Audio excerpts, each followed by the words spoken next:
Le but du jeu, là, je vais toujours donner les règles pour deux personnes. Mais ben, c'est ça. Ça va s'appliquer pour deux personnes pour la majorité des règles. Mais je vais juste te dire ici, c'est d'avoir des gems dans le fond. Ici, on voit, là, c'est comme ça, c'est ta caravane si tu veux. Faut que tu aies ramassé 6 gems à deux personnes. Les gems, c'est les trucs rouges. Fait qu'aussitôt que tu en as ramassé 6, 5 à plus que deux personnes, le tour va se terminer. Donc, si tu étais le dernier joueur à jouer, puis c'est toi qui as engagé la fin parce que tu as ramassé ton sixième gem, ben, la partie prend fin. Puis sinon, ben, c'est ça. Le tour se termine, puis c'est comme ça que ça va se conclure. Si, mettons, ça peut arriver là, que deux personnes vont finir dans le même tour, avoir toutes leurs gems, ben, les choses qui vont faire qu'on va départager, c'est l'argent. Ensuite de ça, c'est le nombre de marchandises. Puis si c'est toujours égal, c'est les cartes bonus. Puis si c'est toujours égal, ben, tout le monde gagne. Donc, c'est ça. Le principe du jeu, en gros, en fait, on va faire la mise en place avant. Là. Comme je dis, c'est à deux personnes. À deux personnes, ce qu'ils demandent de faire, c'est de mettre un marchand sur la tuile grande mosquée, un autre marchand sur la tuile petite mosquée et un troisième marchand sur le marchand de gem. Fait que c'est ça joue jusqu'à 5. Fait que c'est comme les trois autres joueurs fictifs qui sont là, mais qui bougent jamais, à moins qu'on les rencontre. Donc, c'est ça. Chaque personne va obtenir, il va commencer le jeu avec une carte bonus. J'ai pigé celle-là. Et le premier joueur va commencer avec 2$. Ensuite, deuxième joueur, 3$. Puis quatrième joueur, 4$. Puis c'est ça. C'est 1$ de plus à toutes les. Dans le sens des aiguilles d'une montre. Et puis, il y a deux espèces de bonhommes qu'on va placer. Là. Ça, c'est. Peu importe on est à combien, on va les placer. Fait que pour déterminer le remplacement de départ, on va brasser le dé. Donc ici, j'ai obtenu 8 pour le gouverneur. Puis ici, j'ai obtenu 9 pour le contrebandier. Puis, ben, je vais indiquer qu'est-ce que ça fait en temps et lieu. Et puis, c'est ça. Fait que les gems, nous, on est deux. Fait qu'on va les mettre à deux ici. Ça, c'est échanger pour avoir des gems pour de l'argent. Échanger pour avoir des gems pour de la marchandise. Encore une fois, je l'ai mis à deux. Chaque joueur va avoir le droit d'acheter des extensions de charrette. 3 maximum. Fait que, en gros, c'est 3 extensions de charrette par joueur qu'on va mettre là. Fait qu'en principe, si je n'aurais 6, vu qu'on est deux, il y a un gem en plus de ça par joueur qui va se trouver ici. Et puis en haut pour la grande et la petite mosquée, il va y avoir un gem aussi par joueur qui va se trouver là. On est deux, j'ai mis 2 gems. En principe, si j'en aurais 2, là, juste pour la forme, je vais le mettre ici. Fait que c'est ça. Grande mosquée, petite mosquée, il y a 2 gems. Puis, ouais, c'est pas mal ça pour la mise en place. On met toutes nos ressources à zéro, bien sûr. Et puis, bon, fait qu'on est prêt à commencer à jouer. Le jeu, de la façon qu'il va jouer, c'est qu'on va avancer notre marchand avec la pile. Ça, c'est ses assistants. On commence avec 4 assistants. Il y a un cinquième assistant, mais il n'est pas disponible tout de suite. On va falloir l'améliorer pour aller le chercher. Donc, on va avancer orthogonalement, donc pas en diagonale. Fait que je peux pas partir d'ici et aller au salon de thé. Pour me rendre là, faut que je fasse ça. Faut que je fasse le L. Puis, c'est avancer de 1 ou de 2 à moins d'avoir une carte bonus qui te dit que tu avances pas, ou tu avances de 3 ou 4, mais la règle de base, c'est de 1 ou de 2. Et puis, tu peux pas terminer ton déplacement où tu as commencé ton déplacement. À moins, encore une fois, bien sûr, la règle se contourne avec la carte bonus. Mais, en temps normal, c'est ça. Fait que, exemple, je pars de la fontaine, je fais 1, 2, je m'en vais ici. Là, je suis pas obligé d'activer une tuile, mais disons que pour les fins du jeu, je vais l'activer. Fait que pour activer, je laisserai un assistant ici. J'activerai cette tuile-là. Ensuite de ça, les autres vont jouer leur tour. Ça reviendra à mon tour. Je vais descendre ici. 1, 2. Je vais laisser mon assistant ici. Fait que j'activerai aussi cette tuile-là. Disons que je veux retourner au bureau de poste. D'ailleurs, si je l'active, c'est comme ça. Je veux retourner au bureau de poste. 1, 2. Parce que là, j'ai le droit. Je viens pas de là. C'est mes tours antérieurs. Je vais rechercher mon assistant. En allant rechercher mon assistant, je peux aussi activer la tuile. Donc, c'est ça. Pour activer une tuile, il faut juste que tu laisses un assistant ou que tu en recherches un. Si tu n'as plus d'assistant, parce que ça peut arriver qu'à un moment donné, tu te retrouves en quelque part et tu n'as juste plus d'assistant, là, tu as 2 choix qui s'offrent à toi. Soit que tu essaies d'aller en récupérer sur d'autres tuiles, ou bien Tu peux aller à la fontaine pour tout récupérer tes bonhommes. Mais, tant aussi longtemps que tu es comme ça, que tu n'as aucun assistant, ben, quand tu arrêtes une tuile, ton tour prend fin. Tu peux pas l'activer, tu n'as pas personne pour l'activer. Tu n'as pas personne pour t'aider. Donc, le but, c'est toujours d'avoir au moins un assistant avec soi, parce que sinon, on perd des tours. Donc, on commence tous à la fontaine. Tous les joueurs commencent là. Et puis, ben, c'est ça. Fait que les tours, on avance, on laisse un assistant ou on récupère un assistant. Puis ça peut arriver des fois qu'on va rencontrer quelqu'un sur une tuile.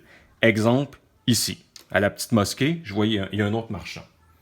Ce qui se passe quand on arrive avec un autre marchand, il faut payer le marchand. C'est 2$ par marchand. Fait que on comprend que s'il y en avait deux, ça me coûterait 4$ si je voudrais activer la tuile petite mosquée. En activant ça, là, encore une fois, c'est parce qu'on est deux. Si j'ai payé mon 2$ puis j'active la petite mosquée, là, je vais brasser les dés pour bouger le marchand ici. Fait que là, j'aurais 11, je le déplacerais à 11e. Fait qu'il se promènerait ici. La première rencontre, c'est ça. Le deuxième type de rencontre que je peux avoir, c'est un membre de la famille, mais pas ma famille à moi, la famille des autres adversaires. Toutes les familles qu'on commence toutes au poste de police sont toutes en prison. Pour aller les libérer, faut juste se rendre sur la tuile, puis on va les libérer, ton membre de la famille. Donc, ça se peut que tu croises. Là, on va dire que c'est rouge. Il est ici. Si je rencontre un membre de la famille adverse, je le prends et je le mets automatiquement en prison. Ce que ça me donne quand ça fait ça, j'ai le choix entre 3$ ou une carte bonus. Les cartes bonus. Un ou l'autre. C'est le bonus. Et puis, deuxième type de rencontre, premier type marchand, deuxième type la famille. Troisième, le gouverneur. Lui, ce qu'il fait, on va piger une ou deux cartes bonus. T'es sûr de ça? Non, c'est une carte bonus. On va piger une carte bonus, et puis, là, maintenant, je vais la piger. Je regarde. Elle fait-tu mon affaire ou pas? Si je la veux, j'ai le choix. Je peux payer 2$ pour la garder, ou je peux prendre une des miennes, puis l'acheter, la défausser. Je vais garder la nouvelle qui est arrivée à moi. Une fois qu'il est activé, on brasse les dés, on le déplace. On n'est pas obligé de le faire, dans le sens on n'est pas obligé d'accepter sa carte bonus. On peut juste décider, moi je fais pas cette action-là, je fais juste le déplacer. La dernière qu'on peut rencontrer, le contrebandier, c'est un peu le même principe que le gouverneur, sauf que lui, il ne bâtit pas de ressources. Fait qu'on a les 4 couleurs de ressources là, qui est dans la charrette. Fait que tu as le choix. Soit que tu prends une ressource puis tu payes 2$, ou tu échanges une ressource. Fait que tu ajoutes celle que tu veux. Mettons, les bleus, c'est toujours les plus rares. Disons que mes tuiles, c'est comme ça. Je prendrais le bleu, j'ai payé rien du tout, alors je vais échanger une marchandise en retour. Fait que c'est possible. Fait que c'est soit 2$ ou une marchandise que tu peux donner. Donc, il y a plus, ça fait pas mal le tour des rencontres. Ouais. OK. Fait que là, ça serait comme les tuiles, un petit peu dire c'est quoi.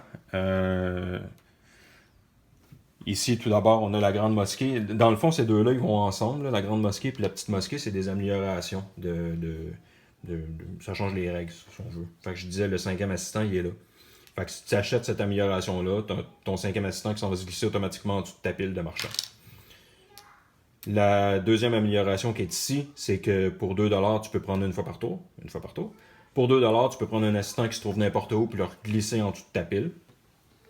Si jamais ça arrive que dans la même mosquée, tu as acheté les deux améliorations, comme récompense, tu vas avoir un gem.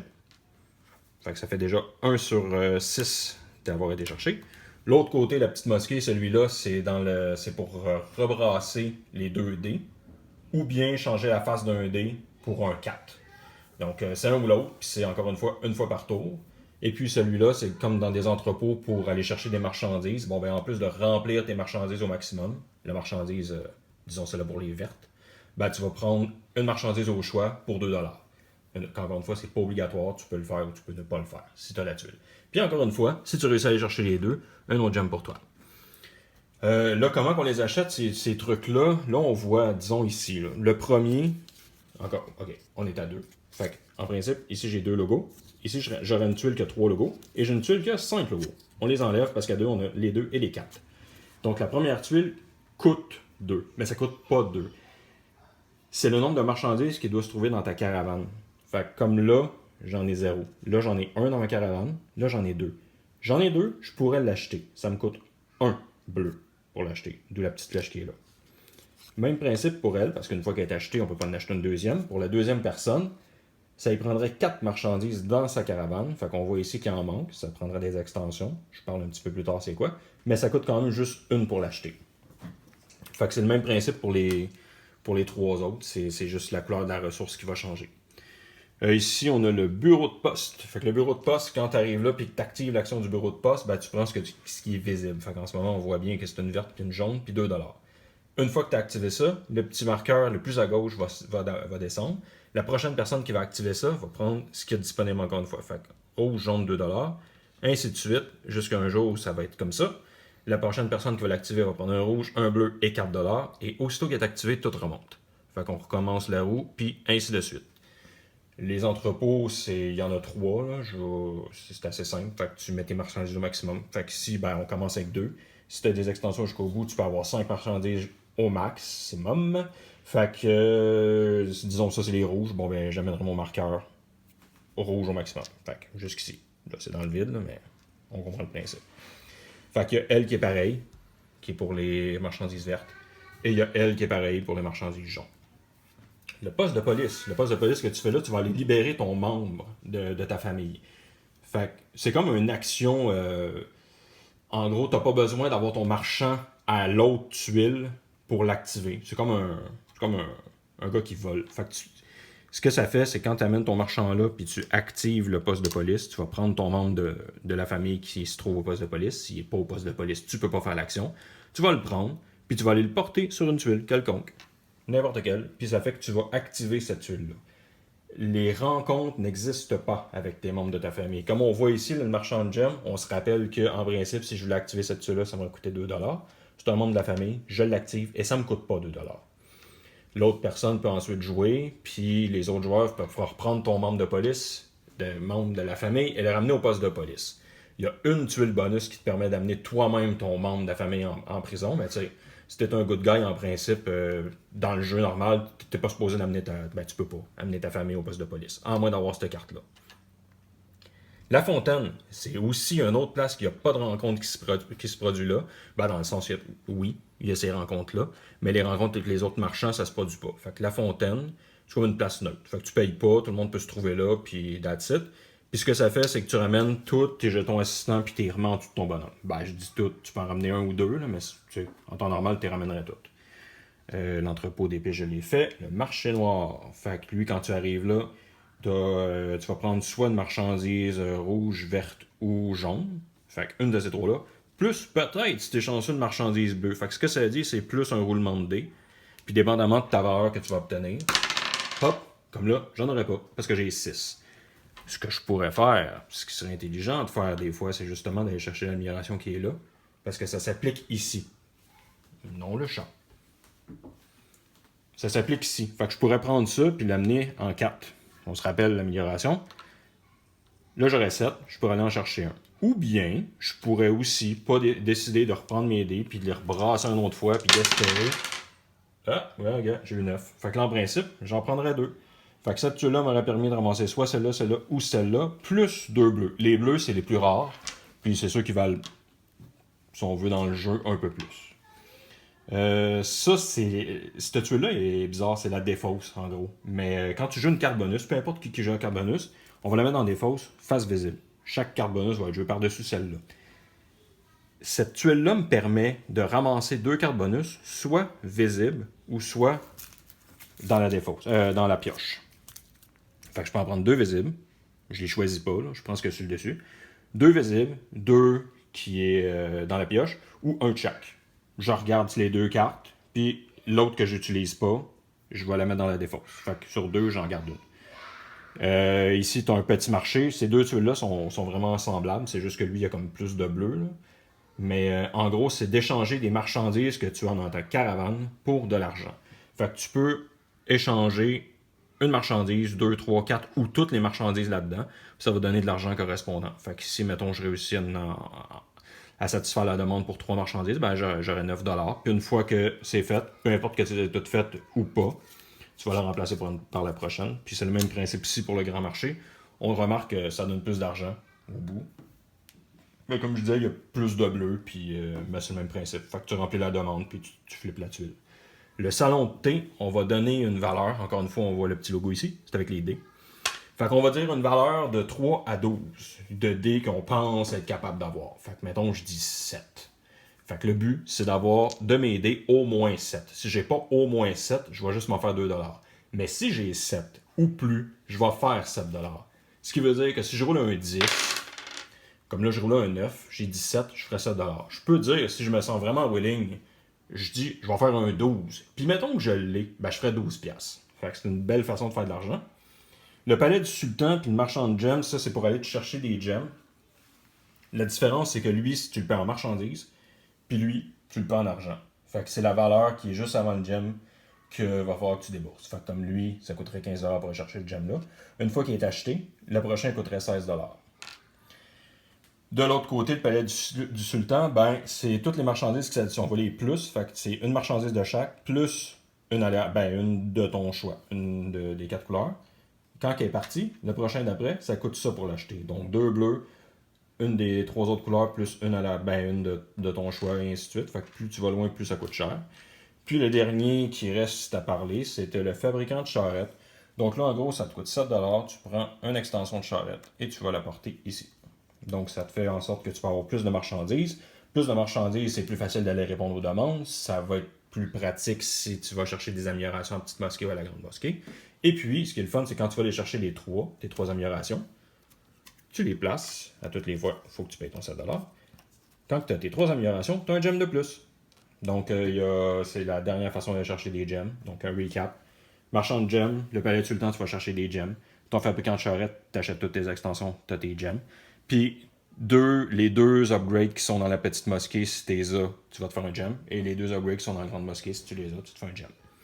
Le premier que 6 est le gagnant, puis j'ai dit les règles tantôt. Donc,